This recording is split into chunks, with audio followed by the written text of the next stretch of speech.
നമസ്കാരം. നിയമസഭാ തെരഞ്ഞെടുപ്പിന്റെ ചൂടിലേക്ക് കേരളം നീങ്ങവേ രാഷ്ട്രീയ പ്രവചനങ്ങളും വ്യക്തിപരമായ അധിക്ഷേപങ്ങളുമായി SNDP യോഗം ജനറൽ സെക്രട്ടറി വെള്ളാപ്പള്ളി നടേശൻ വീണ്ടും രംഗത്ത്.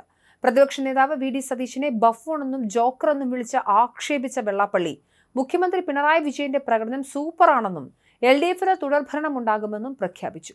എന്നാൽ സ്വന്തം പദവി തന്നെ കോടതിയുടെ സ്റ്റേ ഉത്തരവിൽ തൂങ്ങി നിൽക്കുമ്പോൾ ജനപ്രതിനിധികളെ അധിക്ഷേപിക്കുന്നത് വിരോധാഭാസമാണെന്ന മറുപടിയുമായി രാഷ്ട്രീയ കേന്ദ്രങ്ങളും സജീവമായി. VD സതീശൻ വെറുമൊരു പ്രസംഗ തൊഴിലാളി മാത്രമാണ് എന്നാണ് വെള്ളാപ്പള്ളിയുടെ പ്രധാന ആരോപണം.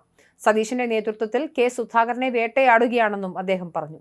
കോൺഗ്രസിൽ മുഖ്യമന്ത്രിയാകാൻ ഏറ്റവും യോഗ്യൻ രമേശ് ചെന്നിത്തലയാണെന്ന് പറയുന്നതിലൂടെ UDFനുള്ളിൽ പുകയുന്ന ഭിന്നതകൾക്ക് എണ്ണ പകരാനും വെള്ളാപ്പള്ളി മറന്നില്ല. UDF അധികാരത്തിൽ വരുന്നത് ലോകാവസാനത്തിന് തുല്യമായിരിക്കുമെന്ന പരിഹാസവും അദ്ദേഹം ഉയർത്തി. സീറ്റുകൾ കുറഞ്ഞാലും പിണറായി സർക്കാർ അധികാരം നിലനിർത്തുമെന്നാണ് വെള്ളാപ്പള്ളിയുടെ ഉറച്ച വിശ്വാസം. അതേസമയം NDAയിലെ സീറ്റ് വിഭജനം പാളിയെന്നും 2020ക്ക് അമിത പ്രാധാന്യം നൽകിയത് തിരിച്ചടിയാകുമെന്നും അദ്ദേഹം മുന്നറിയിപ്പ് നൽകി.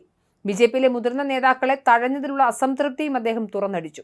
ഹിന്ദു ഐക്യശ്രമങ്ങൾ പാളിയതിന്റെ ഉത്തരവാദിത്തം G. സുകുമാരൻ നായർക്കാണെന്നും വെള്ളാപ്പള്ളി കുറ്റപ്പെടുത്തി. NSSലെ ആഭ്യന്തര പ്രശ്നങ്ങളാണ് ഐക്യത്തിന് തടസ്സം നിൽക്കുന്നത്. ഓരോ സമയത്തും ഓരോ നിലപാട് സ്വീകരിക്കുന്ന സുകുമാരൻ നായരുടെ രീതി ഐക്യത്തെ തകർക്കുകയാണെന്നും അദ്ദേഹം ആരോപിച്ചു. വെള്ളാപ്പള്ളിയുടെ അധിക്ഷേപങ്ങൾക്കെതിരെ കോൺഗ്രസ് ക്യാമ്പുകളിൽ പ്രതിഷേധം ശക്തമാണ്.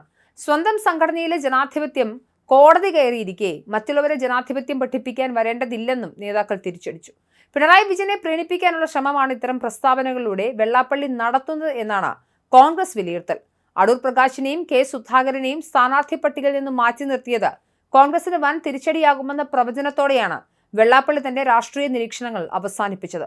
വരും ദിവസങ്ങളിൽ ഈ നടേശനിസം കേരള രാഷ്ട്രീയത്തിൽ കൂടുതൽ ചർച്ചകൾക്ക് വഴിവെക്കും. തെരഞ്ഞെടുപ്പ് കാലത്ത് ഈ വ്യക്തിഹത്യ തെരഞ്ഞെടുപ്പ് കമ്മീഷൻ പരിശോധിക്കണമെന്ന ആവശ്യവും ശക്തമാക്കുന്നുണ്ട്. സീറ്റുകൾ കുറഞ്ഞാലും പിണറായി സർക്കാർ അധികാരം നിലനിർത്തുമെന്നാണ് വെള്ളാപ്പള്ളിയുടെ ഉറച്ച പ്രവചനം. മുഖ്യമന്ത്രിയുടെ പ്രവർത്തനങ്ങളെ വാനോളം പുകഴ്ത്തുന്ന അദ്ദേഹം UDF അധികാരത്തിൽ വരുന്നത് ലോകാവസാനത്തിന് തുല്യമായിരിക്കുമെന്നും പരിഹസിച്ചു. സതീശൻ വെറുമൊരു പ്രസംഗ തൊഴിലാളി മാത്രമാണെന്നും കോൺഗ്രസിൽ ചെന്നിത്തലയാണ് മുഖ്യമന്ത്രിയാകാൻ ഏറ്റവും യോഗ്യനെന്നും പറയുന്നതിലൂടെ പ്രതിപക്ഷത്തിനുള്ളിൽ ഭിന്നതയുണ്ടാക്കാനാണ് വെള്ളാപ്പള്ളി ലക്ഷ്യമിടുന്നത്. NDAയിലെ സീറ്റ് വിഭജനം പാളിയെന്നും 2020ക്ക് അമിത പ്രാധാന്യം നൽകിയത് തിരിച്ചടിയാകുമെന്നും വെള്ളാപ്പള്ളി ചൂണ്ടിക്കാട്ടി. BJPയിലെ മുതിർന്ന നേതാക്കളെ തഴഞ്ഞതിലുള്ള അസംതൃപ്തിയും അദ്ദേഹം തുറന്നടിച്ചു. NSS നേതൃത്വവുമായുള്ള ഐക്യശ്രമങ്ങൾ പാളിയതിന്റെ ഉത്തരവാദിത്തം G. സുകുമാരൻ നായർക്കാണെന്നും അദ്ദേഹം കുറ്റപ്പെടുത്തി. സ്വന്തം പദവി തന്നെ കോടതിയുടെ സ്റ്റേ ഉത്തരവിൽ തൂങ്ങി നിൽക്കുമ്പോൾ ജനപ്രതിനിധികൾ അധിക്ഷേപിക്കുന്നത് വിരോധാഭാസം എന്നതാണ് രാഷ്ട്രീയ കേന്ദ്രങ്ങൾ പറയുന്നത്. സ്വന്തം സംഘടനയിലെ ജനാധിപത്യം കോടതി കയറിയിരിക്കെ മറ്റുള്ളവരെ ജനാധിപത്യം പഠിപ്പിക്കാൻ വരേണ്ടതില്ലെന്നും കോൺഗ്രസ് നേതാക്കൾ തിരിച്ചടിക്കുന്നുണ്ട്. പിണറായി വിജയനെ പ്രീണിപ്പിക്കാനുള്ള ശ്രമമാണ് ഇത്തരം പ്രസ്താവനകളിലൂടെ വെള്ളാപ്പള്ളി നടത്തുന്നത് തന്നെയാണ് മനസ്സിലാക്കേണ്ടത്. എന്തായാലും വെള്ളാപ്പള്ളി നടേശൻ നിയമപരമായ കുറേ കാര്യങ്ങളുമായി ബന്ധപ്പെട്ട് കഴിഞ്ഞ കുറച്ചധികം ദിവസങ്ങൾ തിരക്കിലായിരുന്നു. കഴിഞ്ഞ ദിവസം അദ്ദേഹത്തിന് അധ്യക്ഷ പദവി മാറ്റിയ കോടതി ഉത്തരവിന് സ്റ്റേ വാങ്ങിച്ചിരുന്നു. അതിനുശേഷം വീണ്ടും അദ്ദേഹം വർഗീയ പരാമർശങ്ങളുമായി എത്തിയിരിക്കുകയാണ്. കേരളത്തിന്റെ പ്രതിപക്ഷ നേതാവിനെ ബഫൂൺ എന്നും കോമാളി എന്നുമൊക്കെ അധിക്ഷേപിച്ചിരിക്കുകയാണ് വെള്ളാപ്പള്ളി നടേശൻ. എന്തായാലും തെരഞ്ഞെടുപ്പ് അടുക്കാറായപ്പോൾ വെള്ളാപ്പള്ളി നടേശൻ വീണ്ടും വർഗീയ പരാമർശങ്ങളുമായി രംഗത്തെത്തിയിരിക്കുകയാണ്.